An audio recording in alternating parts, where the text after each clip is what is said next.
going inside. The running Jackson. Shot on goal. A game winner for the Cavs. A walk-on 3-run shot from David Adams. Feeds right on the touchback door. Up to the first layup. A shot. Billing away to score. Cavaliers start the offense behind the cage. Up the left by Rubio. Spins and scores. Rosted is free. She scores. 10-5 on his feet. Touchdown.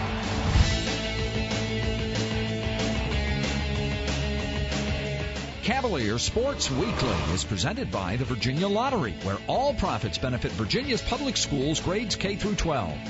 And brought to you in part by Geico. 15 minutes could save you 15% or more on car insurance. On this edition of Cavalier Sports Weekly, presented by the Virginia Lottery. My knee injury is nothing compared to what some of the kids I work with have to deal with on a daily basis. Sewell releases, throws, back in the end zone, Stupar!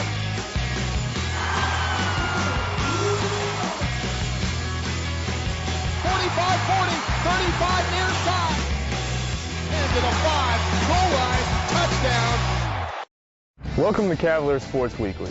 I'm your host, Tom Sandy, number 86 on the football team. We've got some great highlights and features for you today, but first, here's your play of the week. The Play of the Week is brought to you by SunTrust Mortgage. We make the American dream come true every day. Play fake, Sewell wants to throw. Sewell locks in, throws, far side, going up to get it, Santee! Did he get in? Yes! Touchdown! Oh, Tom Santee, a little magic in the corner. Tommy's one of our playmakers, and we rely on him for those things. He came through when we needed. Obviously, that really added some juice to that early start. Stay tuned. Virginia game highlights are coming up next. Sewell bootlegs again, throws, he completes the pass, diving in, touchdown RASHAWN Jackson.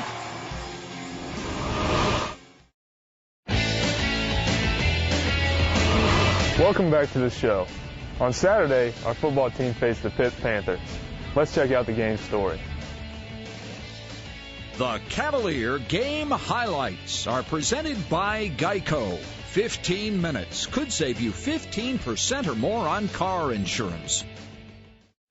From the Carl Smith Center, home of David A. Harrison Field at Scott Stadium, the University of Virginia welcomes Big East representative Pittsburgh to town. The Panthers have not played in Charlottesville since 1953 and have not visited an ACC school since '92. It's the 5th meeting all time and a perfect night for football. Cavs will go too tight with Phillips and Stupar. They hand off Pierman, trying to go to the edge. Found the hole.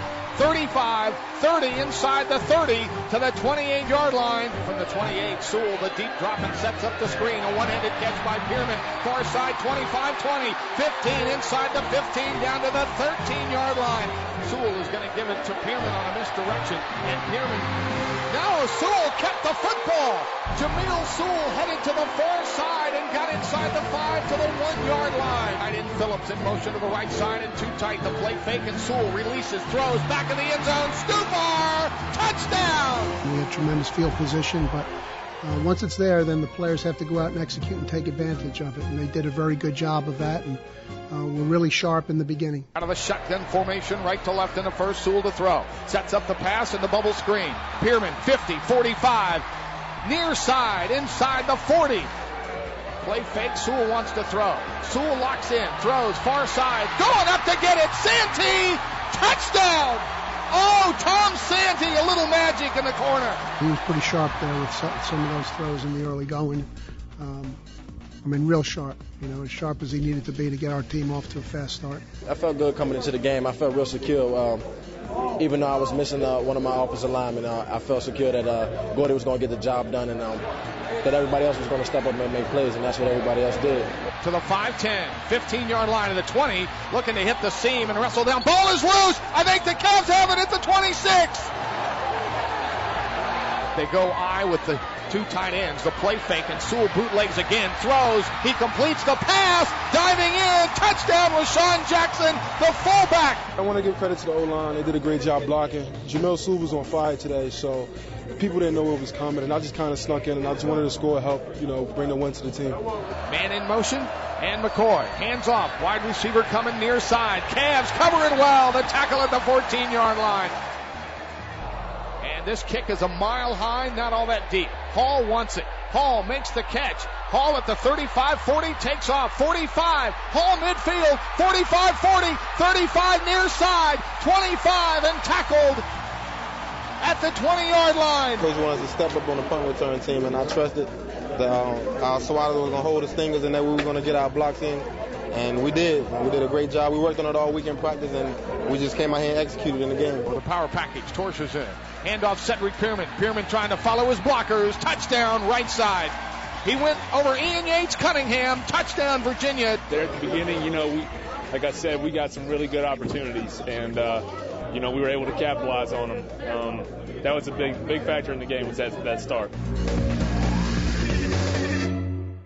McCoy now will be in motion, empty backfield. Three-step drop, pressure, sacked. SNTIM, the linebacker, on a linebacker blitz. Bostic never saw him in the tackle back at the 20-yard line. We did a good job trying to keep him suffocated, and our offense made some big plays, and our defense stepped up as well, and we were able to come out with a big win this week. 2nd and 6, 38-yard line. Inside handoff. Pearman busts it. 35, 30, 25, and Pearman to the 20-yard line. 13-yard line. The snap to Sewell, and it'll be Pearman going far side. Cut to the 10, to the 5. Goal line. Touchdown. Follows the left side on a terrific cut. Looking far side. Throws the interception and a pick, and the Cavaliers have the interception. The fake, Vic Hall runs, Vic Hall, touchdown! This team has demonstrated a very strong resolve and focus throughout, and hearing what they were saying to each other, it was apparent that there was nothing that needed to be said from the coaching staff. They were really reminding each other about that, about one play at a time, and don't try to win the game, try to win the next play, and that type of mentality. JAVIER Lopez, a top starting pitcher for the Cavaliers in the late 1990s, is chasing a World Series title with the Boston Red Sox this year. We caught up with JAVIER to talk about the season and his career.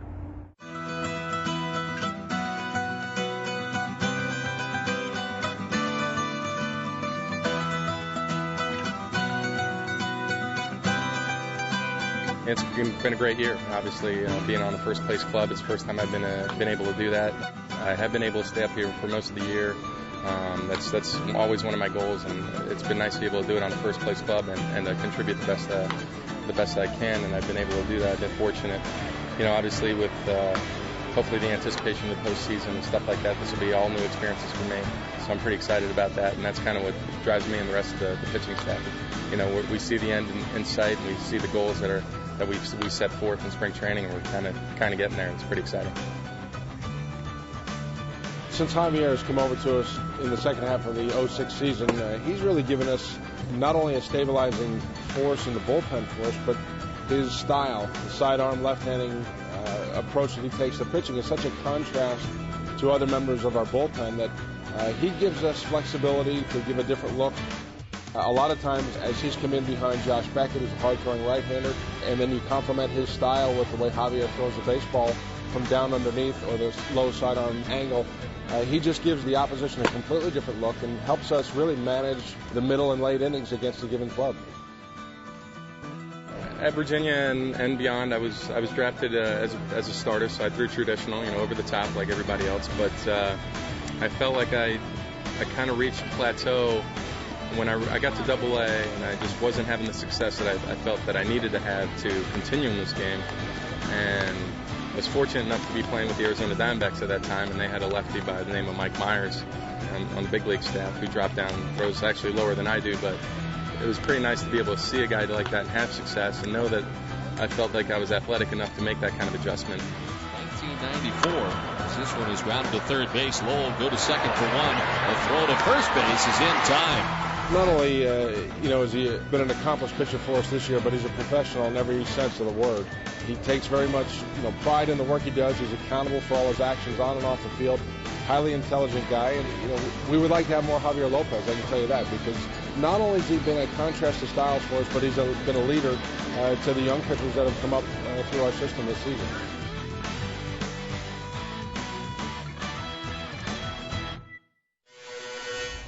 Our men's soccer team has always had a lot of tough, hard-nosed players, and midfielder Will Hall is one of the toughest ever. Will also has a compassionate side and a wide range of interests, and he is your student athlete of the week. He is the model young professional. Has been through a lot, both injury-wise, playing time-wise. This is his 5th year. He's one of our leaders. He's one of the best young men to ever come through our program, in my opinion. That's how strongly I feel about him. I think it just comes from, I just love soccer ever since I started playing when I was 5 years old. And going through my injury, going through, seeing other people get hurt, other people not being able to play as they grow up, just really trying to appreciate playing every day and just giving it 100% every time I play. On my official visit, my senior in high school, I came to watch Will play. They were playing UNC. And they won that game 1-0, and Will was the man of the match. Just flying around the field, tackling. I think had the assist on the goal. So I came in, and I was just, to be honest, I was a little bit scared. It didn't come out till last year. We were kind of hanging out one night, and that came out.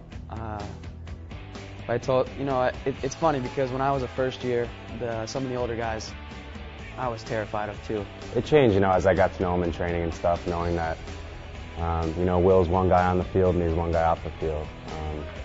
And on the field, he's all business. Off the field, he's, as calm and likable as they come. So, as I got to spend more time with Will, outside of soccer, got to see that other side of him and just know that, on the field, I don't take what he says or does personally or as who he is. That's just, he's there to win and he's a competitor.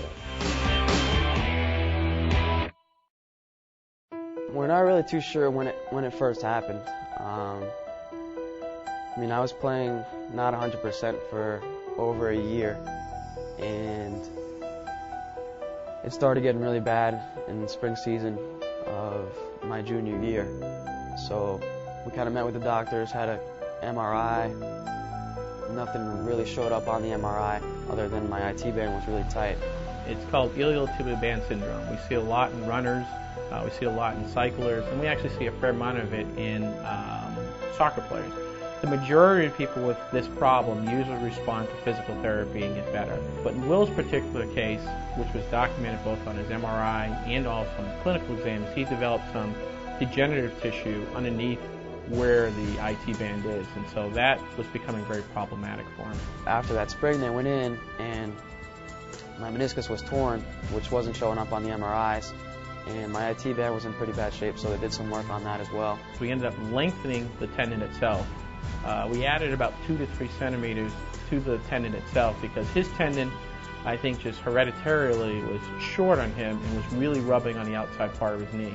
At some point during rehab, it tore again, which obviously at that point I needed a second surgery and the season was kind of out of reach. So it turned into a very, very long year and a half for me.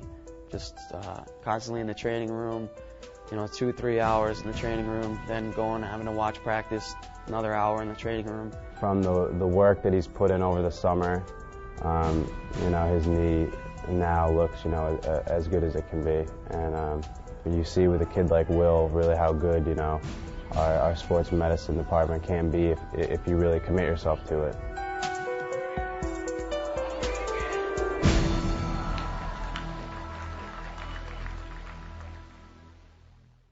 I found a major in school that I'm really interested. I'm a kinesiology major with a concentration in adapted PE. So I get to go to some of the local public schools and work with the disabled kids that they have and help them out with their PE. My knee injury is nothing compared to what some of the kids I work with have to deal with on a daily basis, and it really gives me a different level of respect for these kids.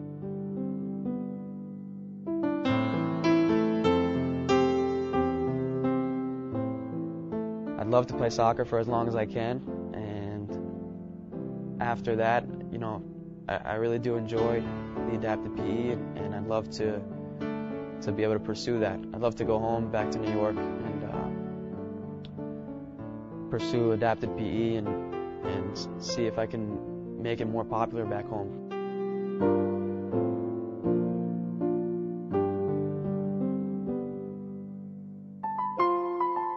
A lot of the first years come in and they sort of get caught up in, you know, the college lifestyle a little bit. And Will, who's a fifth year, is you know, a really good reminder to those kids how important it is to be a little bit humble.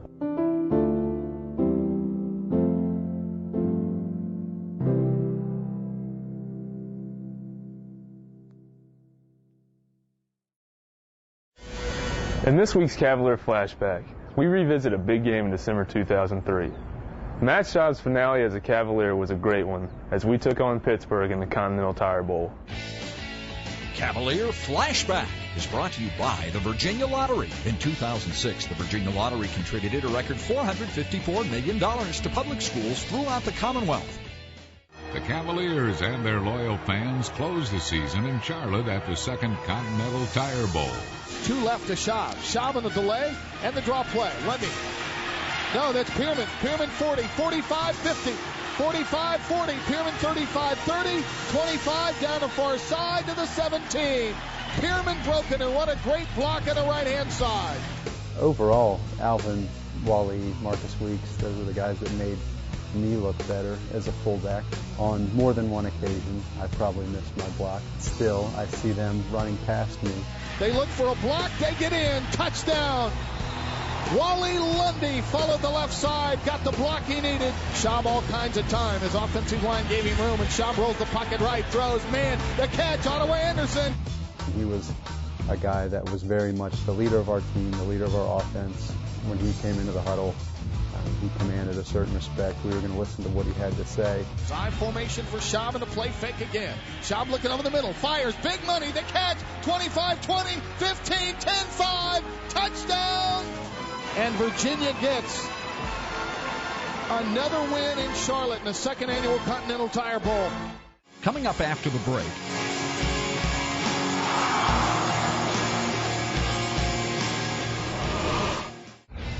Our men's soccer team was at home this week, hosting Mount St. Mary's and Virginia Tech. Let's check out the highlights. The Olympic Sports Spotlight is presented by the Virginia Athletics Foundation.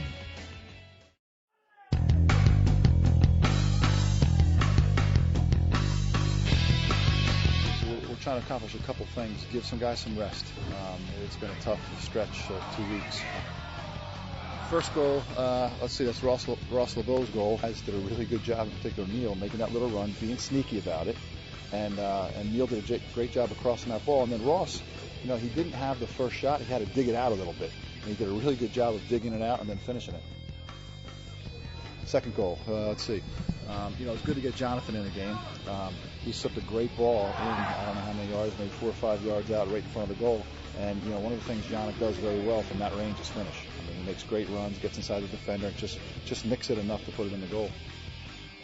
I think Will is the type of guy that's most rewarded with winning. You know, it's nice to give him that penalty kick, but he's gotten more minutes lately and has been doing very well, and he's a real leader for us. The Virginia Tech game, the biggest game of the year. First of all, it's our home ACC opener. And Virginia Tech is already, I don't know what their result is tonight, but they had a similar record to us, I think ranked 12th in the country. So we are very conscious and aware that they're a talented team, have a lot of respect for them, and are hoping for an exciting game Friday night. It's just was awesome to play in front of so many enthusiastic fans, and we played a great game, and we deserve to win. Virginia Tech's a very good team. I think in the first half when they got their goal. They had a good chance right before that. I think there was like a 15-minute stretch in that first half where they're coming at us a little bit.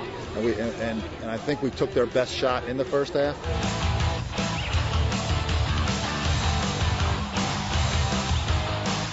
Second half, I thought we were all over them. I think they only had a couple of shots in the second half. With any luck, Yannick hits the post, goes down, overtime. So, with any luck, we finish off the game, but I really am proud of our guys. They worked hard.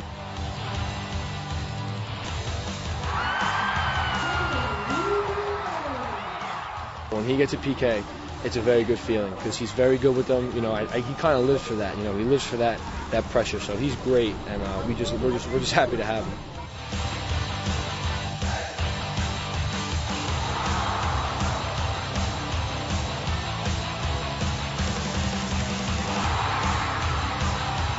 That's the biggest thing I've ever seen in my life, like saving a PK with a minute and a half left in such a game. It was 1-1. There weren't a ton of goals, but I think there was end-to-end action, and everybody was into it. So hopefully we get everybody back for the UNC game next weekend. In other Cavalier sports action this week,